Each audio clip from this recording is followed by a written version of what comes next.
Hola a todos, bienvenidos a una nueva edición de Diálogo. Les saluda Teng Ying desde nuestro estudio en Beijing.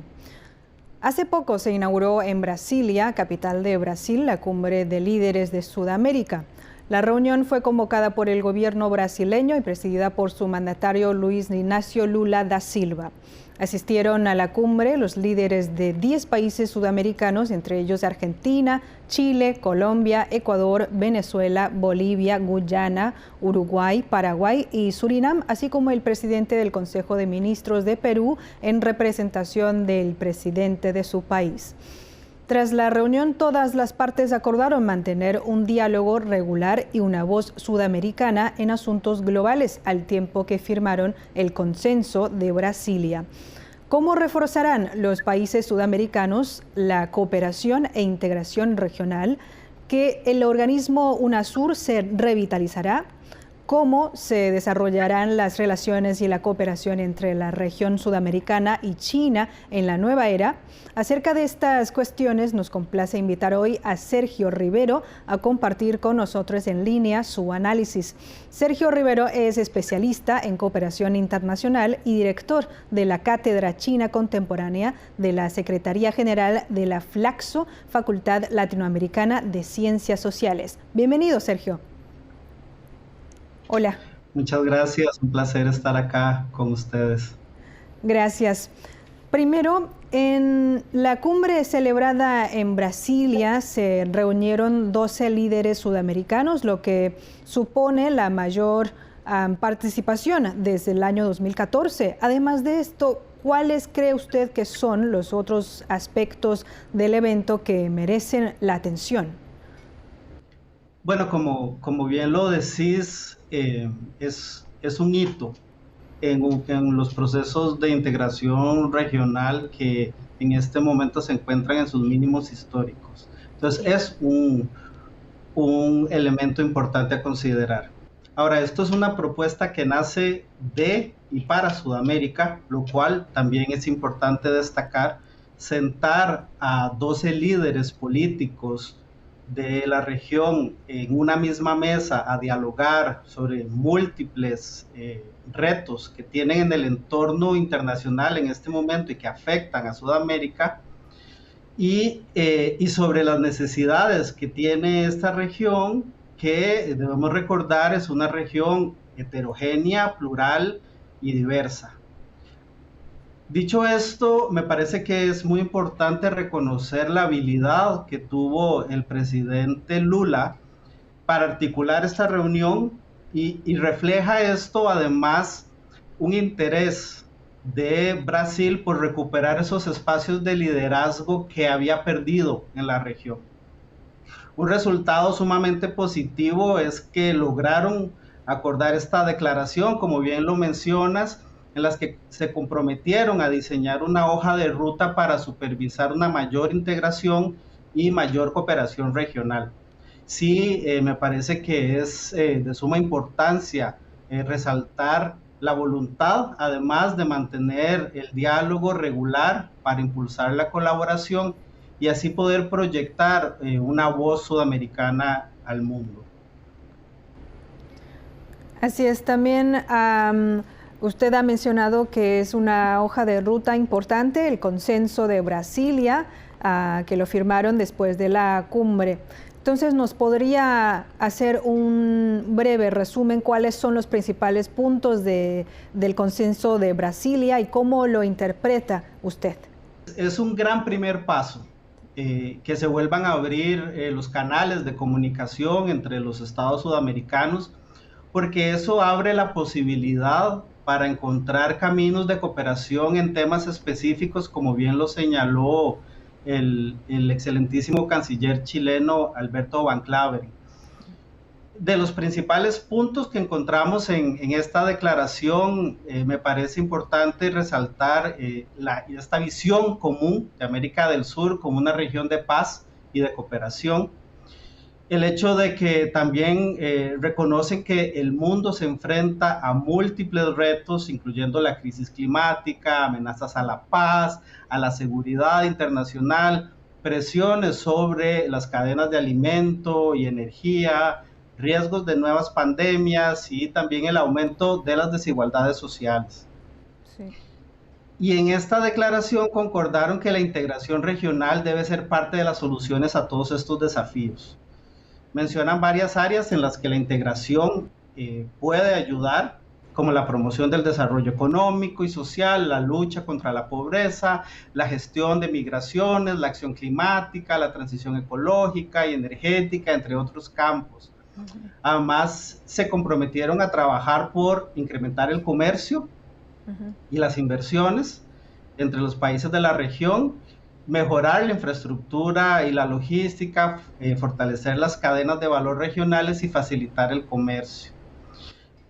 Además, que un elemento que no es menor es promover las iniciativas de cooperación regionales en áreas que atañen a las necesidades inmediatas de las y los ciudadanos de la región, especialmente a personas que se encuentran en situación de vulnerabilidad en temas como salud, seguridad alimentaria, medio ambiente, recursos hídricos y demás.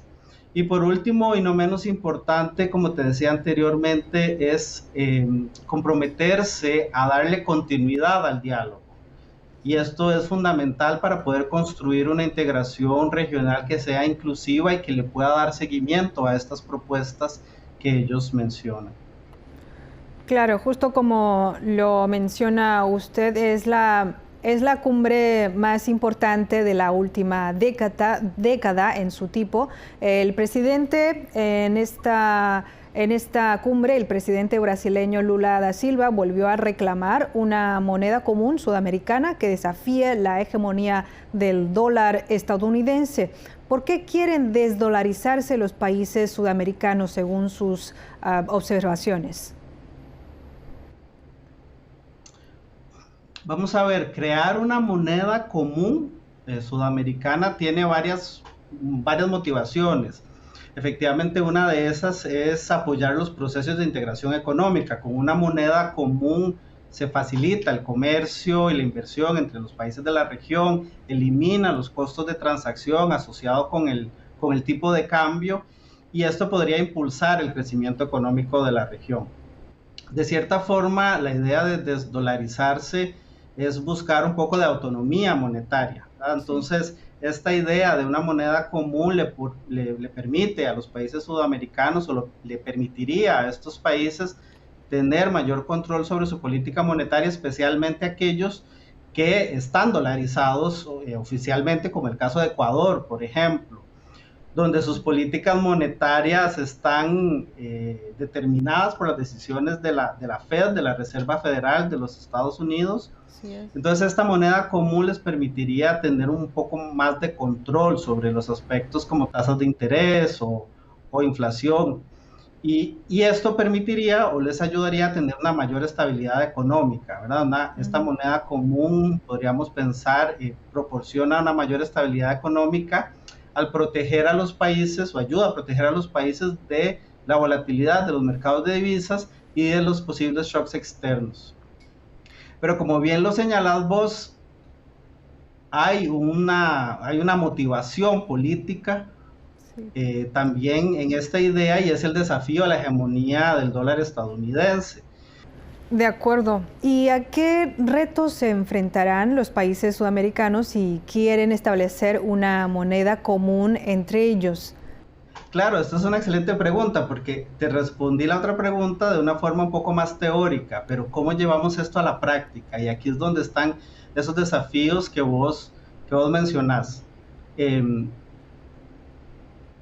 Uno de ellos, o tal vez el más importante, es la divergencia económica que existe, ¿verdad? Esa heterogeneidad en las economías sudamericanas, porque son países que tienen economías con diferentes niveles de desarrollo, con diferentes estructuras productivas y con diferentes tasas de inflación, y eso no lo podemos olvidar, pensando en el caso de Venezuela o en el caso de Argentina, por ejemplo, que tienen tasas de inflación bastante altas, y esto podría dificultar la implementación de una política monetaria común que se adapte a todos los países miembros.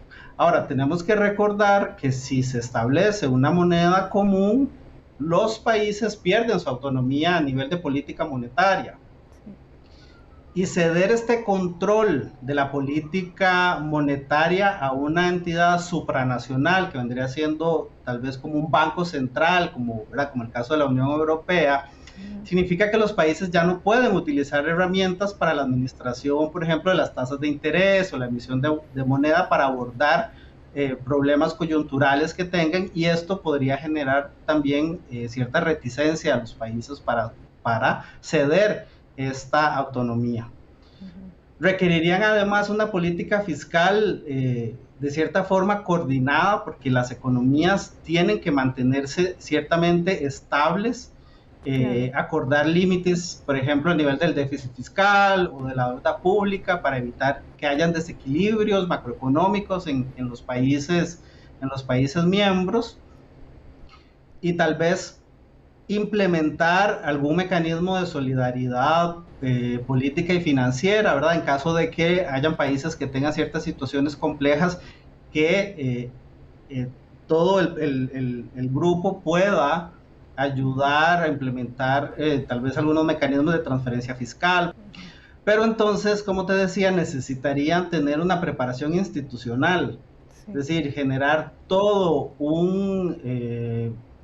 una institucionalidad para crear como un banco central supranacional, y estas instituciones necesitan ser independientes, necesitan ser transparentes y responsables para que tengan la confianza. Entonces, no es algo que pueda llegar a cambiar de la noche a la mañana, con solo, ¿verdad?, la idea de una implementación. Es un proceso bastante largo que requiere una preparación para ello y llegar a varios acuerdos políticos y que tienen implicaciones económicas en los estados. Pero además, y ya el último punto que podría ser también un problema o un desafío, es la aceptación que tiene la gente, la aceptación del público de una moneda nueva. Sí. Y esto podemos recordar también cómo fue cuando se implementó el euro, que estos procesos sociales de aceptar una nueva realidad monetaria no es tan sencillo, más en los países donde hay una inflación alta, que pueden demostrar tal vez sus pobladores cierta resistencia a renunciar a la moneda nacional, porque tendrían además que asumir los costos de este cambio, y pueden salir perjudicados, ¿verdad? Entonces eso también es un elemento importante a considerar. Claro, hay que darles a todos la confianza que esto no va a fallar en la nueva moneda, ¿no? Bueno, regresando a la cumbre celebrada en Brasilia, otro punto de interés en la cumbre fue el hecho de que el presidente de Venezuela, Nicolás Maduro, se ha reintegrado a la familia sudamericana tras un intervalo de 5 años. ¿Qué significa este movimiento y cómo evolucionarán las relaciones entre Venezuela y los demás países sudamericanos? A mí me parece que el tiempo ha demostrado que las sanciones contra Venezuela realmente no han tenido los efectos esperados, y más bien ha desencadenado una crisis social donde los principales afectados son las y los ciudadanos venezolanos. Y esto ha resultado, o lo vemos todos los días, con una crisis migratoria que ha generado además mucha presión a nivel económico, a nivel social, en los países vecinos, en los países receptores de estos migrantes.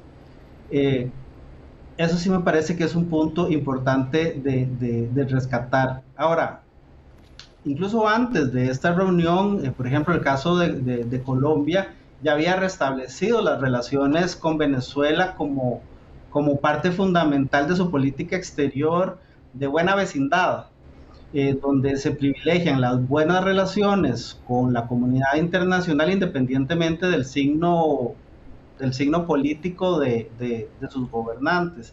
Y esta idea de buena vecindad es interesante valorarla, porque aunque un país esté creciendo, sus vecinos van a tener, quiéralo o no, algún impacto en las oportunidades de crecimiento o en las oportunidades de desarrollo. Entonces, esta lógica de la buena vecindad, de poder integrar a Venezuela para poder salir juntos de estos problemas económicos y sociales que tiene Venezuela en este momento, es una propuesta muy interesante del presidente Petro de Colombia, que esperamos podría llegar a ser aceptada también por otros estados latinoamericanos. Pero todavía me parece que es muy pronto para decir o para poder señalar cómo van a evolucionar estas relaciones con Venezuela, de Venezuela con los países sudamericanos, porque hay mucha historia detrás ¿verdad? de las relaciones de cada uno de los países, de las relaciones bilaterales de Venezuela con otros países sudamericanos. Lo que sí es siempre importante valorar, y como te decía al principio, es la importancia de reabrir canales de diálogo entre los estados para que puedan encontrar puntos de acuerdo y puntos de cooperación. Entonces, lo vemos como una muy buena señal, pero cómo irán avanzando, pues eso solo el tiempo lo dirá. Bueno, hemos visto que el presidente venezolano Nicolás Maduro volvió a visitar Brasil después de 8 años, ¿ve? Durante su reunión con Lula da Silva, Maduro expresó el deseo de su país de unirse a la organización BRICS y su homólogo brasileño expresó su apoyo. La cumbre de los BRICS de este año se celebrará en agosto en Sudáfrica. ¿Qué señales están enviando estas declaraciones de Maduro y Lula? Bueno, Venezuela en este momento está buscando un mayor reconocimiento a nivel internacional y mayor cooperación a nivel internacional, y es completamente comprensible. Y dentro de esta lógica, Venezuela reconoce la importancia que tiene los BRICS en esta coyuntura internacional, y el impacto que está teniendo en la construcción de una nueva arquitectura internacional y una nueva geopolítica global. Cuando vemos las declaraciones del presidente Lula, esto nos indica que efectivamente hay una posibilidad para una mayor cooperación, una cooperación más estrecha entre Brasil y Venezuela en el futuro, y esto tendría implicaciones significativas en la política y la economía regionales, definitivamente. Por otro lado, también vemos respuestas positivas de China y de Rusia ante esta idea de que Venezuela se una a los BRICS, y esto nos sugiere también que tanto China como Rusia podrían estar buscando fortalecer sus relaciones con Venezuela a través de no solamente bilateralmente, sino también dentro de este espacio multilateral como es los BRICS, y a la misma vez tener más influencia o expandir su cooperación en América Latina. Esta solicitud de Venezuela la podríamos entender por varias razones. Por un lado, los BRICS representan una parte significativa del Producto Interno Bruto mundial y de la población mundial. Entonces, ser parte de los BRICS le ofrece a Venezuela mayores oportunidades económicas, y creo que es el punto central de este interés. Pero además, la ventaja, por así decirlo, que tienen los BRICS es que es un modelo de cooperación igualitaria donde no hay sanciones, ni hay presiones políticas. Y esto es atractivo para Venezuela, dado su experiencia reciente con el tema de las sanciones internacionales, ¿verdad? Y finalmente creo que la integración de Venezuela con un grupo como los BRICS podría ayudarle a diversificar sus relaciones internacionales y a reducir su dependencia de ciertos mercados, que todavía es muy importante. Entonces le abre un nuevo espacio de oportunidades para Venezuela, y sería muy positivo no solo para Venezuela, sino también para la región. Los países latinoamericanos han estado comprometidos desde hace tiempo con la promoción del proceso de integración regional, como hemos hablado, lo que acabamos de hablar, con diseños de mecanismos como el Mercosur, la Comunidad de Estados Latinoamericanos y Caribeños y la Alianza del Pacífico, entre otros. nos ha analizado un poco también en las preguntas anteriores. Sin embargo, ese proceso se ha visto a menudo interrumpido por el efecto péndulo de los ciclos económicos o políticos. ¿Cuál es su análisis al respecto? ¿Nos podría profundizar, ampliar un poco acerca del comentario anterior? Todos estos mecanismos que vos estás mencionando son distintos, ¿verdad? Tienen distintos niveles de integración. Sí. Algunos de ellos es solamente económico, otros buscan una integración un poco más profunda, y eso lo que nos demuestra también es que la integración no es un proceso lineal necesariamente. La naturaleza heterogénea, como bien he mencionado anteriormente, de los países de la región, tanto en términos económicos como políticos, sociales, culturales, han ciertamente planteado dificultades para la implementación de políticas comunes. Y en esta región tan plural y tan diversa, y me gustaría además añadir que tenemos que evitar caer en esta trampa de buscar siempre el consenso para avanzar en la integración. Y eso es un elemento clave que en la larga historia de procesos de integración a veces la olvidamos. Dicho esto, sí es cierto, la región ha sido testigo de cambios políticos frecuentes, sí, y a veces dramáticos, y esto se ve reflejado, como vos lo mencionaste, en el efecto péndulo, y donde vamos a tener gobiernos que van de la izquierda a la derecha y todas las otras opciones intermedias, y esto resulta en cambios cada cierto tiempo en sus políticas exteriores y por ende en los procesos de integración regional. Sí. Además de esto, lo que hemos visto en los últimos ciclos políticos latinoamericanos es el fenómeno del voto castigo.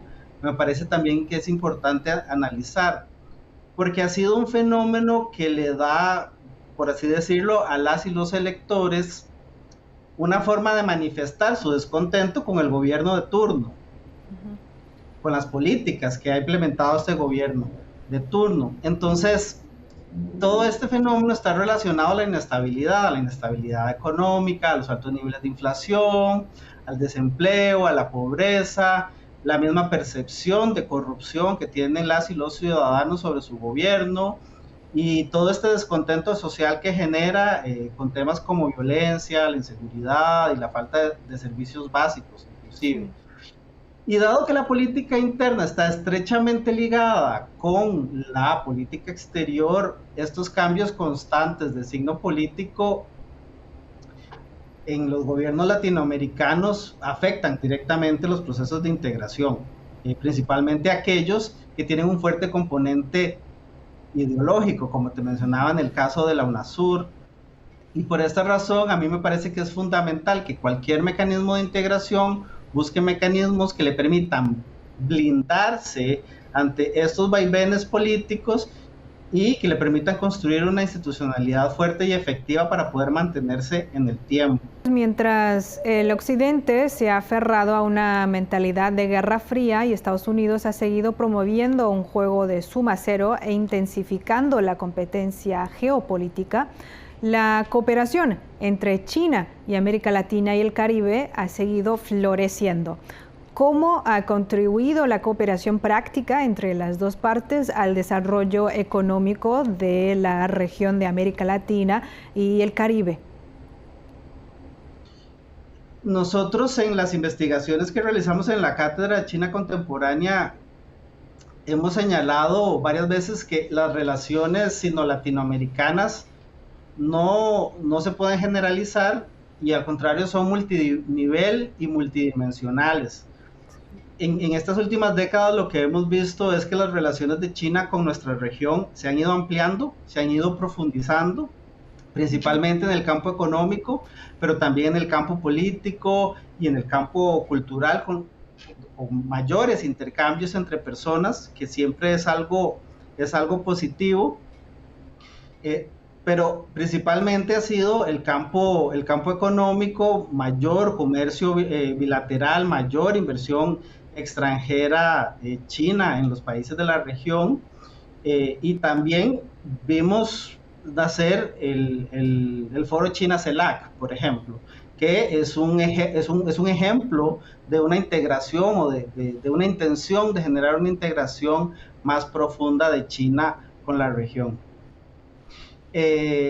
Ha aumentado la cooperación bilateral, también se ha reforzado la colaboración en asuntos de política exterior y de seguridad, que no es un elemento, son elementos menores, pero también en el campo cultural, como te mencionaba, con los intercambios persona a persona, dentro de esta lógica también de la franja y la ruta, ¿verdad? Y eso nos ha permitido desarrollar mayor comprensión, que eso es importante entre las diferentes partes, porque culturalmente somos muy distintos, y eso te lo puedo asegurar como una persona que ha vivido en carne propia, ¿verdad?, las diferencias culturales, habiendo vivido en Beijing, pero que ese entendimiento cultural nos permite promover sinergias, entendernos y poder cooperar más. Entonces, me parece que en este contexto multipolar que nos encontramos, China se ha acercado mucho a América Latina, y América Latina también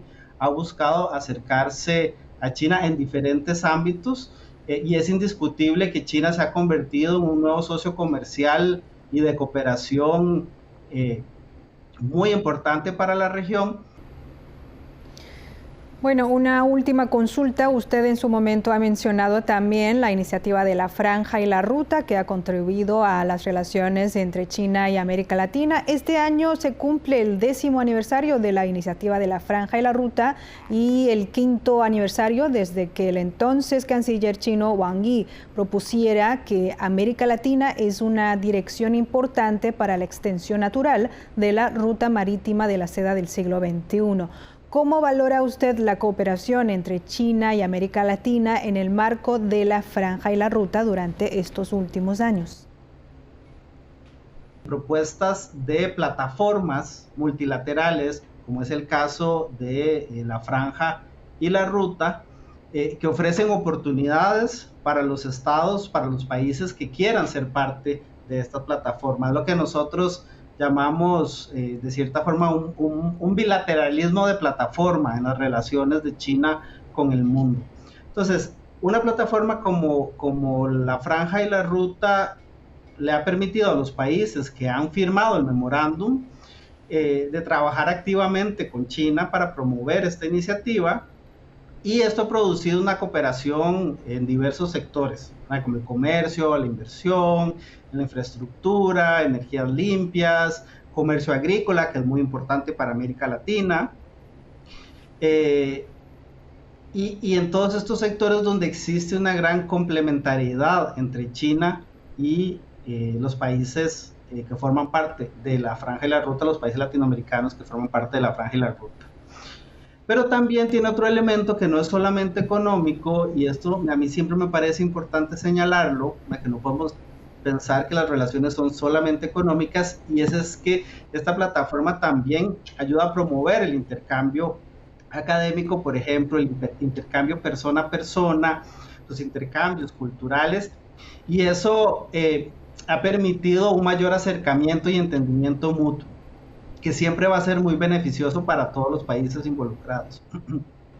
Y lo que hemos visto es que poco a poco se han ido sumando países de la región a esta iniciativa, porque han reconocido la utilidad para crear espacios de cooperación con China, y esperaríamos que cada vez más países de la región se sumen también a esta iniciativa. Bueno, muchas gracias, Sergio, por su análisis. Espero poder volverle a entrevistar pronto. No, muchas gracias a vos, y un gran saludo desde Costa Rica. Amigos, así concluimos esta edición de Diálogo. Gracias por su sintonía y les invitamos a seguir disfrutando de nuestra programación. Hasta la próxima.